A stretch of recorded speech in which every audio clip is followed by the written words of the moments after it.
말씀이 있는 교회, 그 말씀 전하는 교회, 말씀대로 살아가는 교회, 말씀의 빛 교회.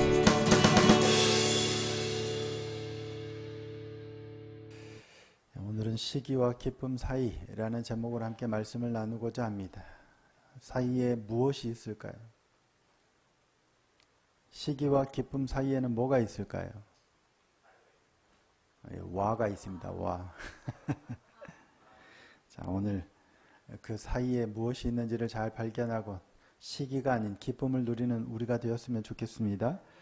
자, 복음이 유대인들에게서 이방인들에게로 확장되어 가죠. 예루살렘 교회에 대한 박해로 인해서 사도들을 제외한 모든 믿음의 사람들이 흩어지기 시작합니다. 그런데 이게 흩어지는 게 망하는 게 아니라 오히려 복음이 온 땅으로 전파되는 통로가 되고 계기가 되죠. 그 핵심 역할을 감당하고 있는 사람이 누구냐면 바로 이 사도 바울입니다. 빌립과 베드로와 여러 사람들에 관한 이야기가 함께 나오지만 사실 이방의 복음이 전해지는 핵심 사역은 누가 감당하냐면 바로 이 바울입니다. 근데 처음부터 바울이었던 건 아니죠. 바울이 누구와 함께 가요? 네, 바나바와 함께 갑니다. 사실 바울은 예수 그리스도를 박해하는 데 앞장섰던 사람이에요. 이 복음이 전해지는 걸 방해했던 대표적인 사람이 전에는 사울이라고 이름했었죠. 이 바울이에요. 그런데 다메섹으로 가는 길에서 예수님을 만난 후부터 개종이라고 하죠. 변화가 돼서 이제는 예수를 박해하는 게 아니라 오히려 예수가 그리스도라라고 전하는 사람이 됩니다. 그리고 평생 이 복음을 전하는데 자신을 갈아 넣었던 사람이 이 사도 바울입니다. 물론 사실 예수님을 만난 그 직후부터 사도 바울이 이 이방의 복음을 전도하는 선교 사역의 핵심이었던 건 아니에요. 앞서도 언급했지만 누가 더 적극적이었냐면 바울보다는 사실 바나바였어요. 바나바는 그러니까 바울이 예수 믿는 자들을 잡아 가두고 죽이고 앞장설 때 그런 사람이었죠. 변화되었을 때 이 사울을 옹호하고 대변하고 공동체로 들어올 수 있도록 도와줬던 사람이 바나바예요.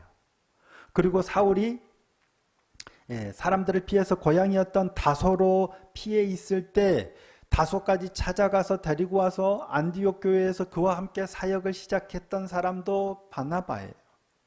그리고 이 안디옥 교회에서 기도하고 금식하다가 성령의 지시하심을 따라서 바울과 바나바를 파송하는데 선교 사역이 시작되는데 그때도 가장 핵심이 되었던 인물이 바로 이 바나바입니다. 안디옥 교회의 리더가 5명이죠. 가장 먼저 기록된 사람이 바로 이 바나바였고 가장 나중에 기록된 사람이 사울, 그러니까 바울이었죠. 그러니까 그때까지만 해도 바나바가 거의 핵심 인물이었던 것 같아요. 그런데 이제 선교 사역이 시작되면서부터는 점점 바뀌어가는 것 같아요. 그러면서 누가 핵심 인물로 떠오르냐면 바울이 핵심 인물로 떠올라요. 그래서 이제 사도행전 13장이죠. 사도행전 13장부터 28장까지는 바울을 중심으로 한 선교 사역, 그러니까 사도행전, 사도들이 행한 일들을 기록하는데 거의 대부분이 바울을 중심으로 해서 일이 기록돼요. 근데 그 모든 일들을 아마 어떤 학자는 3차라고 하기도 하고 4차라고도 하기도 하는데 일반적으로는 바울의 3번에 걸친 전도 여행을 기록하고 있어요. 근데 13장, 14장은 그 첫 번째 바울의 1차 전도 여행에 관해서 기록하고 있습니다. 13장 4절에서 12절까지는 바울과 바나바의 첫 선교지가 어디였어요?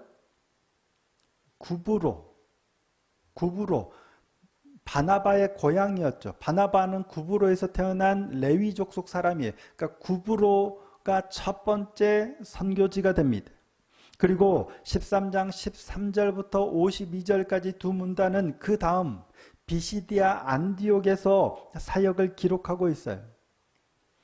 근데 여기서 우리가 한 가지 눈여겨볼 점은 분명히 첫 전도여행을 떠나서 구브로에서 시작해서 이제 비시디아 안디옥으로 넘어가는데 분명 바나바와 바울이 갔는데 어느 순간 이 두 사람의 이름 순서가 바뀌기 시작합니다. 바나바와 바울이라고 언급하다가 어느 순간부터는 바울과 바나바라고 성경이 기록해요. 46절에도 보시면 46절 한번 보겠습니다. 바울과 바나바가 담대히 말하여 이르되 그러죠. 하나님의 말씀을 마땅히 그러면서 바울과 바나바라고 기록해요. 50절에서도 바울과 바나바라고 해요. 근데 이전에는 바울과 바나바가 아니라 바나바와 바울이었어요. 거의 대부분. 그런데 이제부터는 바울과 바나바로 이름이 바뀌어갑니다. 그럼 대단히 중요한 건 아니지만 이 선교 사역의 중심이 바나바에서 이제 바울로 거의 옮겨져 갔다라는 것을 보여주고 있는 부분이 아닌가 싶어요. 어찌됐든 바나바가 핵심이었을 때 가장 먼저 그들이 간 곳은 물론 성령의 인도하심 따라였겠죠. 바나바의 고향이었던 구브로로 갑니다. 그래서 구브로 섬의 동편에 도착해서 쭉 배를 타고 이동하면서 구브로 섬의 수도인 바보까지 이르러서 그곳에서 유대인의 회당에서 복음을 전해요. 그리고 이제 그곳에서 다시 배를 타고 어디로 가냐면 소아시아 남부에 해당하는 밤빌리아 버가에 이릅니다. 자, 지도를 한번 보실까요? 우리도 성지순례를 한번 가야 되는데, 자, 그것도 한번 논의해 보겠습니다. 잘 보이시죠? 안디옥에서 실루기아로 가서 배 타고 살라미 바보, 여기가 구브로입니다. 섬이죠. 그리고 바보에서 배 타고 밤빌리아 버가까지 가요. 그리고 그 다음에 이제 걸어서 비시디아 안디옥으로 가고, 그 다음 오늘 본문 아니죠. 이고니아, 루스드라, 더베로 갔다가 다시 돌아오게 됩니다. 이게 바울의 1차 전도 여행이에요. 근데 오늘 본문은 바보에서 버가로 가죠. 그리고 버가에서 이제 비시디아 안디옥으로 가요. 갈라디아 남부 지방의 첫 지역이 바로 이 비시디아 안디옥입니다. 근데 이 여행 비시디아 안디옥으로 가기 전에 바나바와 바울과 동행했던 조력자가 있었는데 누구냐면 마가 요한이라는 사람이에요. 근데 버가에서 배 타고 예루살렘으로 돌아가 버립니다. 정확하게 무슨 이유 때문인지 모르지만 자신의 집이 있는 예루살렘으로 돌아가 버려요. 그래서 나중에 바나바와 바울이 크게 다투고 갈라서게 되는 중요한 요인이 되죠. 바나바는 아니다. 그래도 마가 요한을 데려가자. 바울은 그때 책임 없이 가버렸던 이 마가 요한을 데려갈 수 없다. 그래서 다투고 따로 가죠. 근데 물론 나중에는 다시 마가 요한이 바울의 굉장히 중요한 동역자가 됩니다. 성경에. 근데 그랬던 일이 바로 이 마가 요한이 버가에서 배 타고 그냥 돌아가 버렸어요. 그런 후에 바울과 바나바는 다시금 밤빌리아 버가에서 비시디아 안디옥으로 비시디아 안디옥으로 가게 됩니다. 그리고 그곳에서 복음을 전하죠. 남부 갈라디아 지방에서 첫 번째 사역지였죠. 근데 바울은 안식일에 그곳 회당에 들어가서 이제 복음을 전합니다. 지도를 보고 나니까 조금 더 그림이 그려지죠. 그곳 회당에서 설교를 하는데 청중들이 아주 긍정적인 반응을 보입니다. 자, 오늘 본문 아니죠. 자, 15절 말씀 함께 한번 보실까요? 자, 15절 말씀입니다. 함께 한번 읽어보겠습니다. 시작. 율법과 선지자의 글을 읽은 후에 회당 장들이 사람을 보내어 물어 이르되 형제들아 만일 백성을 권할 말이 있거든 말하라 하니. 아멘. 그러니까 회당에 들어갔는데 바울과 바나바는 원래 이 회당을 다니는 사람들이 아니죠. 안디옥에서 사역하고 있던 사람들이 선교여행을 떠나면서 지금 비시디아 안디옥에까지 와서 회당에 들어갔는데 그곳 회당장들이 지금 율법과 선지자들의 말을 읽었단 말이에요. 그건 뭐예요? 성경을 읽었단 얘기예요. 그날 순서에 따라서 예수님도 그러셨지만 그날 순서에 따라서 율법과 그러니까 구약 성경을 읽었던 거예요. 그리고 나서 회당장들이 본인들이 이게 무슨 의미인지를 말해도 되는데 굳이 바울과 일행들에게 혹시 대중들에게 권할 말이 있으면 하라라고 기회를 준 거예요. 그러자 바울이 그 율법과 그러니까 그 말씀을 비롯해서 이제 하나님이 이스라엘 백성을 택하시고 출애굽하고 그러면서 쭉 사울이 왕이 되고 다윗까지 왕이 되어 다윗의 후손으로 누가 났냐면 성경이 가리키고 있는 예수 그리스도가 나셨고 그가 죽임을 당했고 그러면서 복음을 전하는 거예요.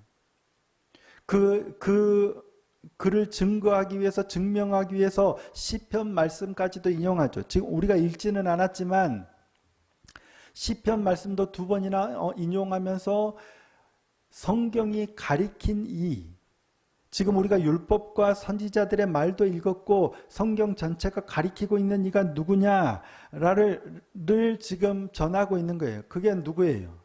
바로 예수 그리스도라는 거예요. 자, 29절입니다.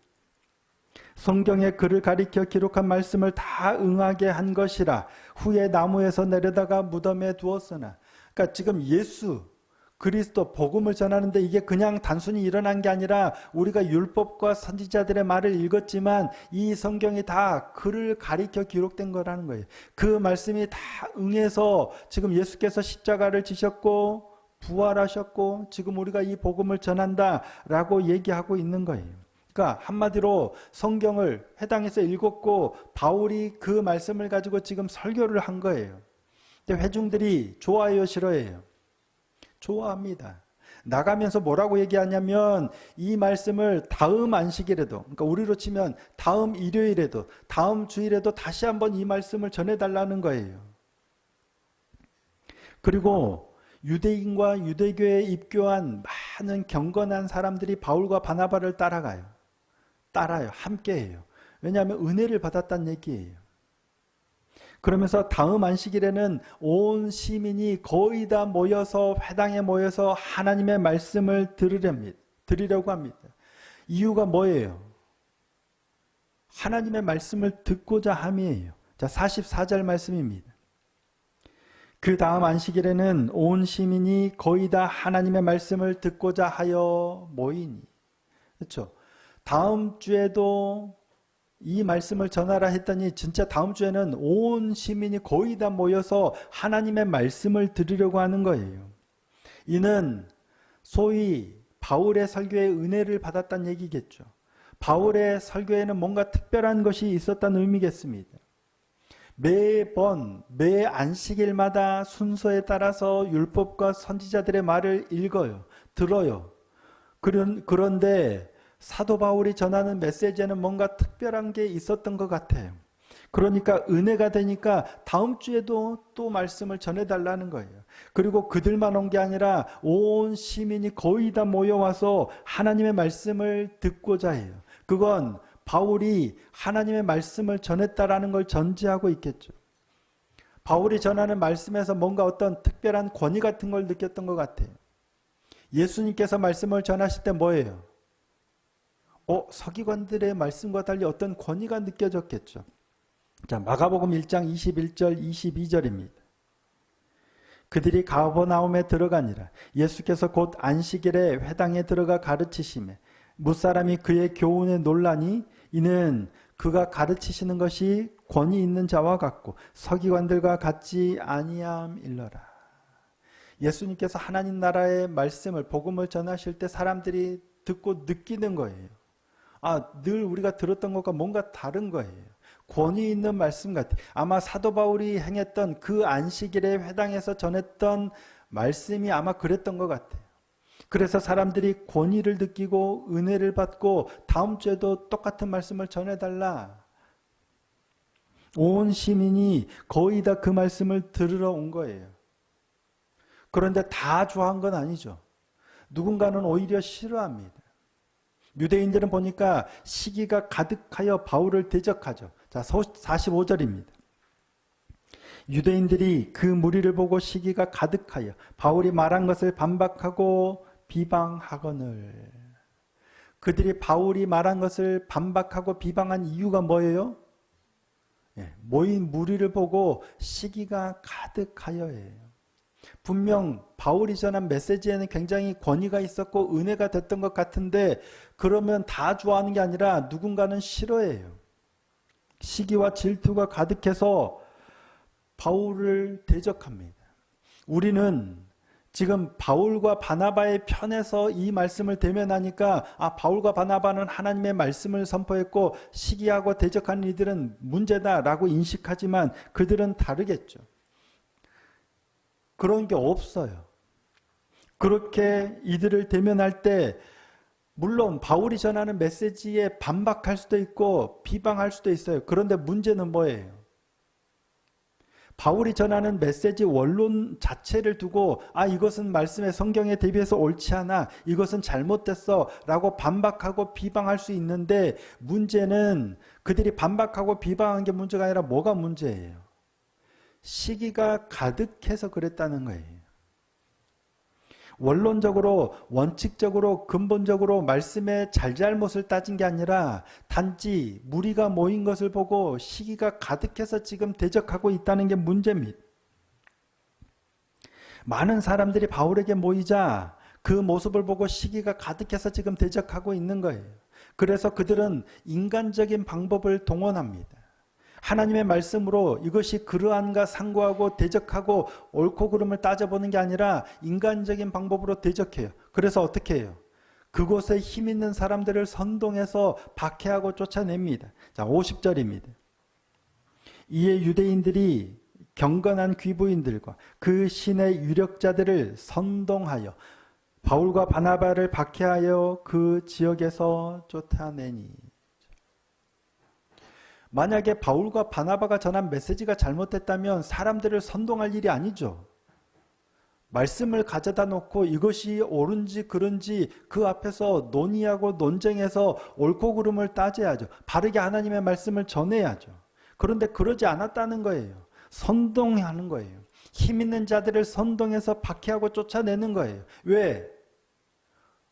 그들이 전하는 말이 옳은지 그른지 일단은 분별할 힘도 없어요. 그럴 마음도 없어요.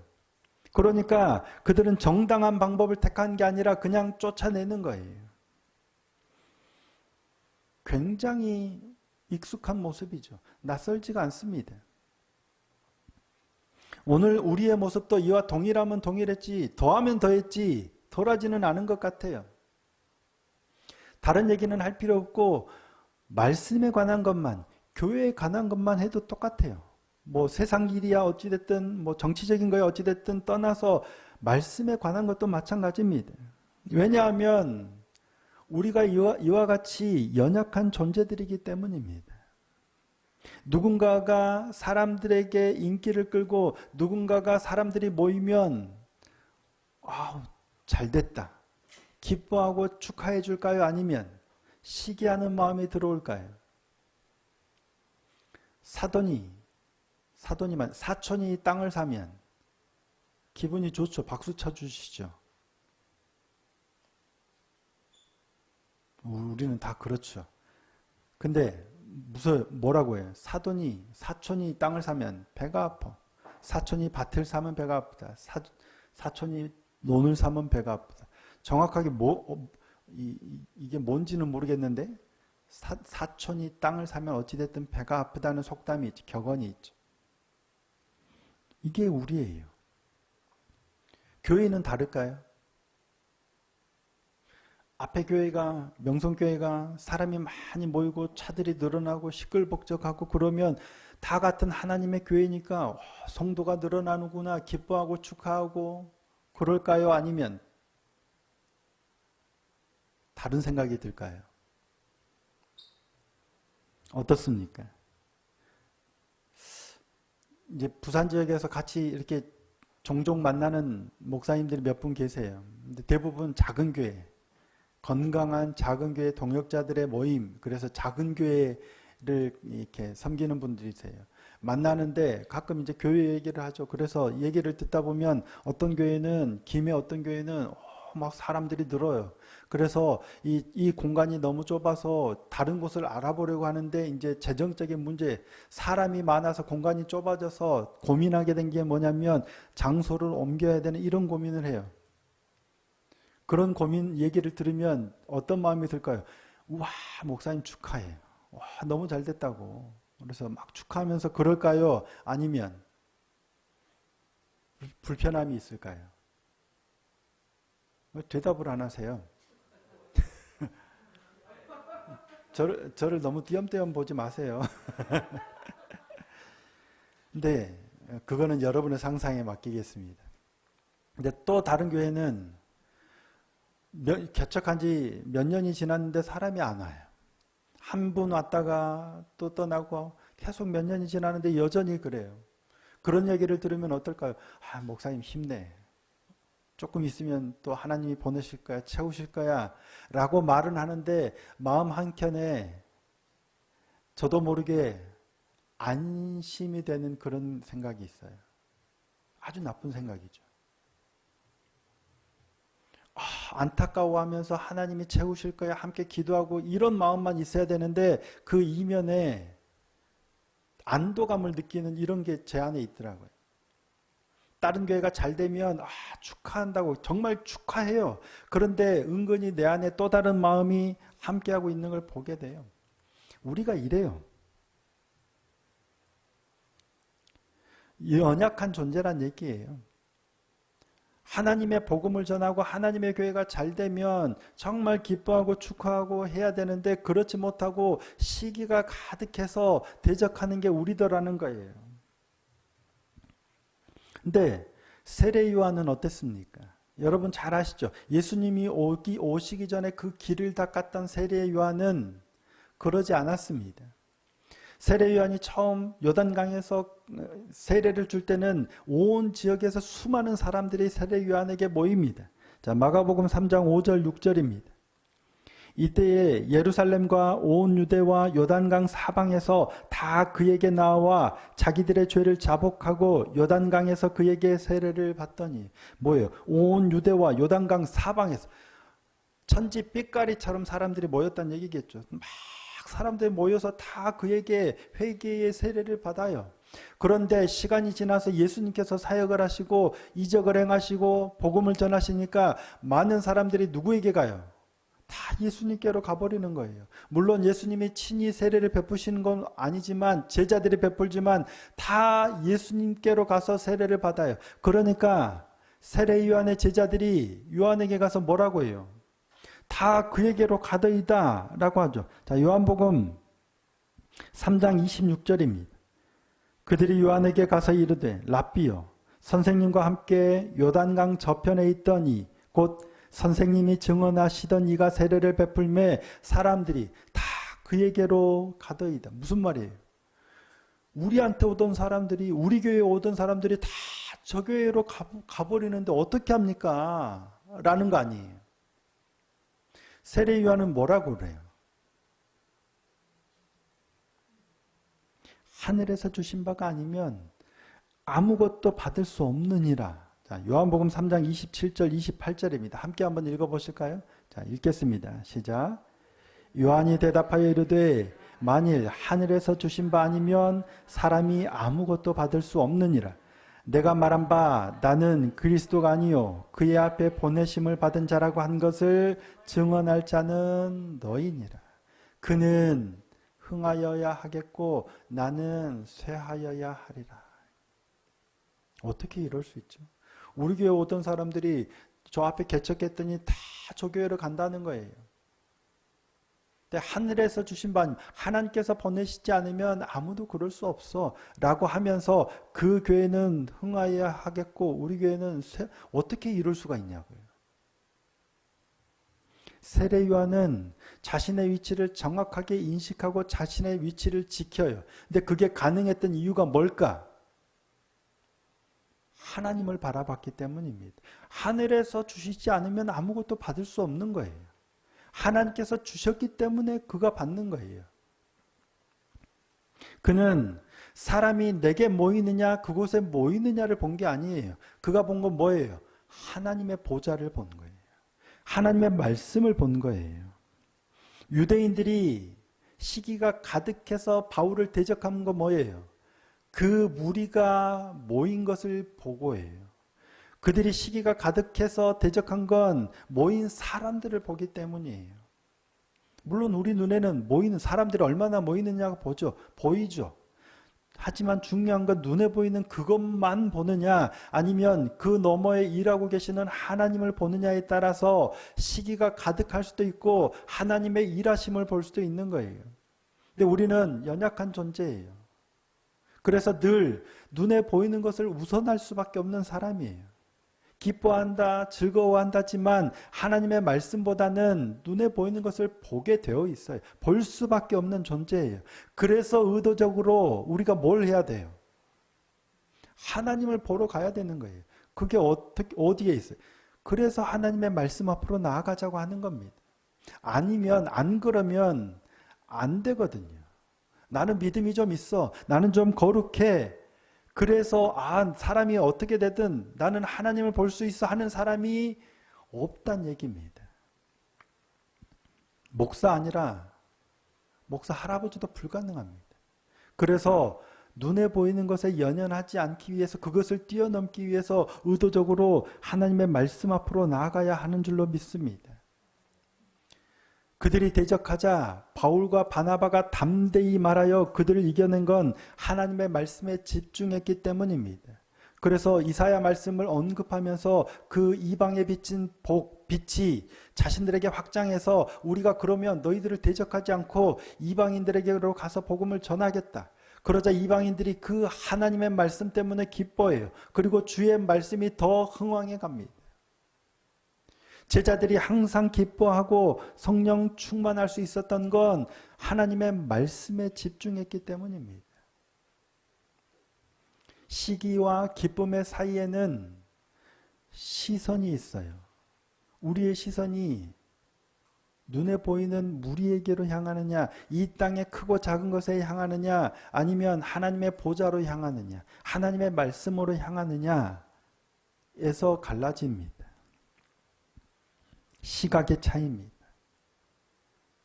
가만히 내버려두면 우리는 이 땅의 것을 볼 수밖에 없는 연약한 존재라는 사실을 잊지 않았으면 좋겠습니다. 그래서 더 의도적으로 말씀을 읽는 자리로, 하나님께서 말씀하시는 자리로, 그래서 말씀을 읽고 묵상하고 기도의 자리를 지켜내야 하는 줄 믿습니다. 그 자리에서 우리의 시선을 놓치지 않고 시기로 빠지지 아니하고 하나님이 주시는 기쁨과 충만함을 누리는 복된 믿음의 삶이 되기를 소원하고 축복합니다. 넘어질 수 있습니다. 괜찮습니다. 다시금 말씀 안에서 우리의 시선을 회복하고 더 온전히 하나님의 은혜 가운데 나아가는 복된 이 한 주, 복된 믿음의 삶이 될 수 있기를 예수님의 이름으로 축복합니다.